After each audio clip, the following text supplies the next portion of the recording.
What's going on, everyone? Welcome to the Warehouse Series and welcome to another Discord Friday. If you guys are not a member of the best warehouse server in the world, it's right here and it's free. Over 1,000 people over there trying to help you become a better warehouse selector so you can make as much money as possible. Subscribe to the channel. I'm close to 6,000. Very excited about that. Guys, hit the notification bell so you don't miss out on my videos. Thumbs up, all that stuff. And if you guys want to shop in my eBay store, I still got 2 extra large gray t-shirts, the Warehouse Series, and 1 medium black that I'm going to throw in for free if you buy something off my eBay store.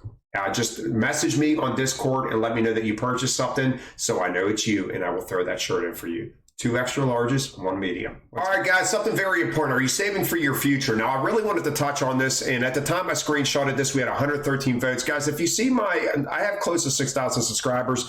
I would really love for my surveys to have over 500 people doing it. Now, we were a split 50-50 on this whenever the time I did it, and I should have added an extra answer in there saying just simply no, because a lot of people will say no because they just don't know nothing about investing.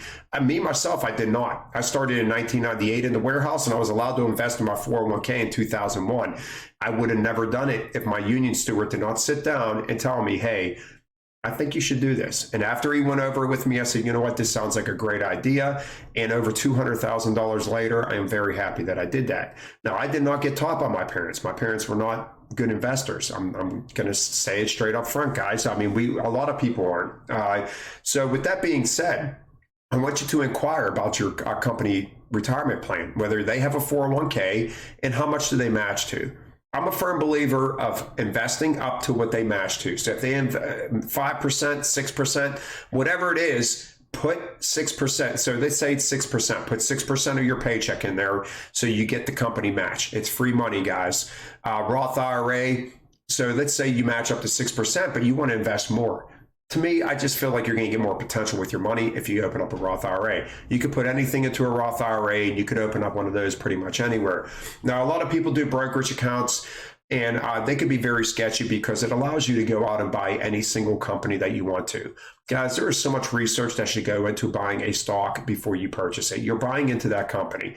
So just don't buy into it because it's Amazon, Facebook, Google, all these big names, and you're just going to go dump your money into there. Because at the time that you're purchasing that stock, it might be at a very high price that is not worth getting in. Because if you buy it at a very high price and it goes back down to reality where it's supposed to be, you're going to lose a lot of money. Just because of the name does not mean it's a safe haven. All right. So if you want a safe haven and you have a brokerage account and that's the way you want to go, ETFs, guys, Vanguards, VNQ, VYM, VOO, or the ticker symbols, just try to invest in something that's safe like an ETF. I still say put your research into it, though. I put crypto down here because I'm not a firm believer in crypto. I'm a big firm believer that the government will do whatever they want. And if they're not making money off of crypto, then they could just tell you you can't use crypto anymore. I'm a firm believer out of all this stuff right here, crypto is the one thing that can go to zero the fastest. Is it something that is going to be the future? Very well, maybe. But I'm not putting my money into it. It's too risky for me. If you are investing in crypto, my personal opinion is do a very small amount. All right, guys, and you got the other people, YOLO. I hate YOLO. What's it mean? You only live once. So I'm just going to sit there and spend all my money every single day, because it could be my last day. And guys, any day could be your last day, but more than likely you are going to have a long life ahead of you. And if you're a young person, you could really take advantage of that Roth IRA and your company match and stuff like that. So guys, people YOLO, they go out, they buy expensive houses, expensive cars, they go on vacation 2-3 times a year. They have no budget. They just freelance with their money. Well, the only thing I could tell you with this is if you are running through the warehouse to make incentive and you are working a ton of overtime or a second job just because you're trying to, guys, this is a fictitious lifestyle, all right? When you're making incentive pay and you're making, and I wouldn't say so much fictitious, it's just not your true salary. Your base pay is your true salary. So why not base your life around your base pay? And then your higher incentive money or your overtime money is bonus money. All right. When you live YOLO, you're spending all your money that you're making. So even that new high, because of all your overtime incentives, you're going out and buying fancy cars and all this stuff. I don't believe in it. I did it. Once again, guys, I'm not freaking scot-free innocent here. I've done it. And I'm just telling you, it's not the way to live. because you will never stop working. You'll be working till the day you die. The previous way I was showing you, you're gonna have a nice nest egg. So leave, work, and not. And remember, guys, you could also roll this over. So let's say I work at my job for 15 years and I'm doing the company match, and I go somewhere else that doesn't have a retirement plan. Well, I could take this company match, this 401k or whatever it is, and I could roll it over to a Roth IRA with anybody. So it's something that could be moved from one place to another, and you can continue to put into it. Now you could you have to put a lot less in than a 401k. 401k, I forget what the amount is. It's like 20k or something like that. It's a lot. You could put a decent amount into there, but a Roth IRA is like $6,500. I think they upped it recently, and it depends on your age as well.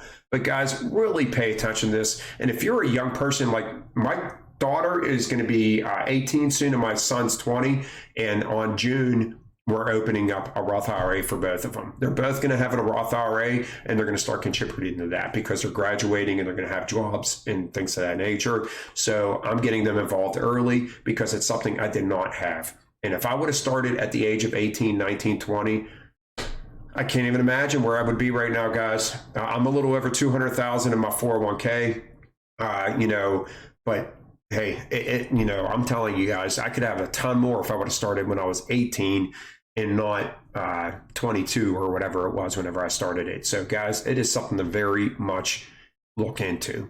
All right, guys, let's get on to the second part of this video, and that is the cube of your pallet. This is something that I really think is very important, and people don't really understand what I'm talking about. So this is me. I'm 6 foot, guys. Now, our max cube at our work is 65 cube. It used to be 70 cube. I put 75 cube in here because a lot of you guys say that your maxed out pallets are 75 cube. Now, at the beginning of our order on the Vocalex system, it tells us what our cube is.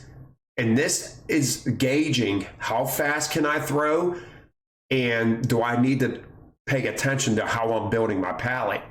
If I get a 30 cube pallet and it has 40 cases on it, you think I'm taking as much time as if I had a 60 cube pallet with 200 cases on it? No, I am moving fast.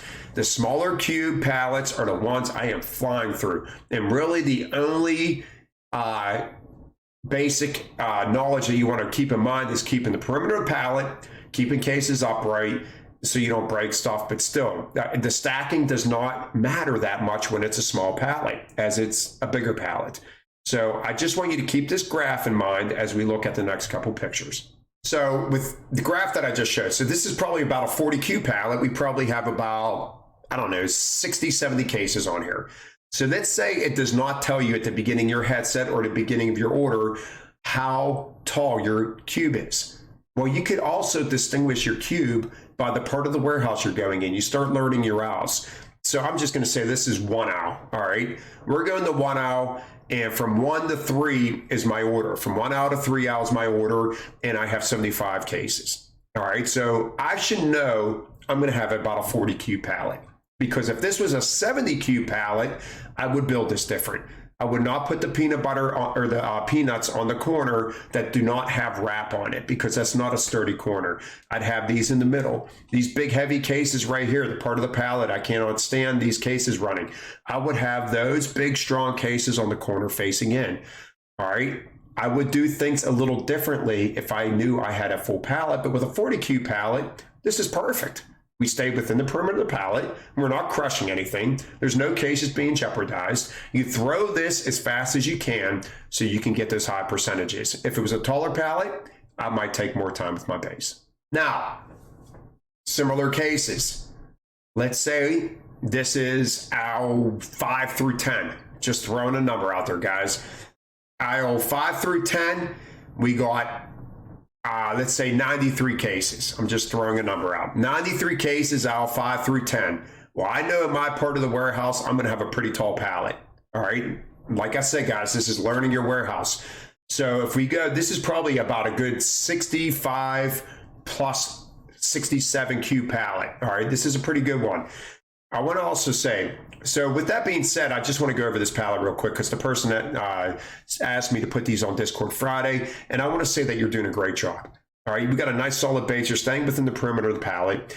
All these open boxes, not only are they open on the top, but they're open on the one side, and you have all of those facing inwards. None of them are facing out where they could jeopardize the pallet. Great job on that. Slip sheet halfway through. Now with these open boxes, I wouldn't even frown upon it if you had a slip sheet right here above the green boxes, because it's just going to help with these open boxes. These are definitely boxes that I would probably use slip sheets on as well.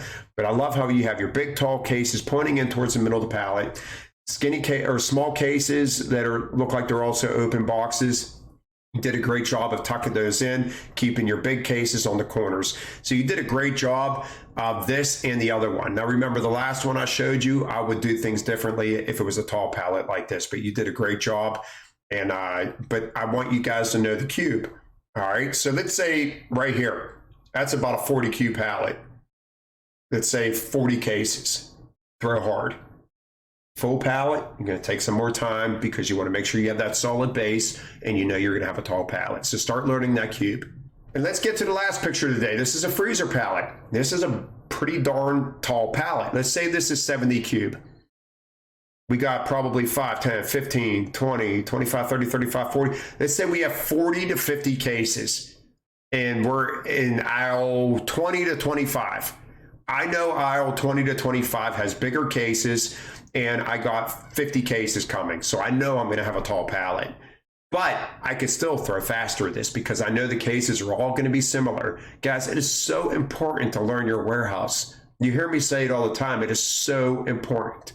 Learn what the section of your warehouse is. So if your Talkman or your headset or whatever does not tell you the cube, you could still distinguish how tall that pallet's going to be just from the information that you're getting at the beginning of your order. So I hope that makes sense. If you have any questions, please leave it in the comment section below. All right, guys, that's it for Discord Friday. I hope everything made sense today. If you have more questions, please let me know, and I could make a follow-up video on this. I'll see you guys next time. Have a happy Easter, and I'll see you guys over the next week sometime. Have a great day, guys.